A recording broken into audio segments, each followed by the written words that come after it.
neulich an der Raststätte. Hör mal, Harald, deine Türen, die sind launisch.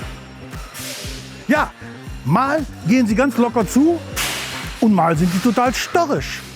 Dann findet der Verschlusshaken einfach nicht seinen Weg in den Verschlusskasten.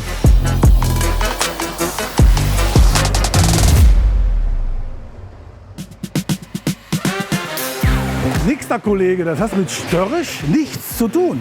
Das ist Physik, Kraft mal Hebelarm.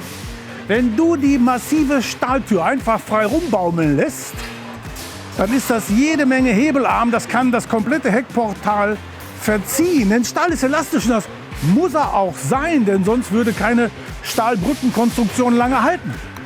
Und wenn sich das Heckportal leicht verzieht, dann hat der Verschlusshaken eben Schwierigkeiten, seinen Weg in den Kasten sauber zu finden. Du musst der rechten Türe also den Hebelarm wegnehmen, indem du sie ganz nah am Aufbau mit dem Türfeststeller fixierst. Denn dann macht die linke Tür auch keine Mucken beim Verschließen. Oder noch eleganter, du arbeitest mit dem Türfix. Beim Mega Serie, beim Profi optional.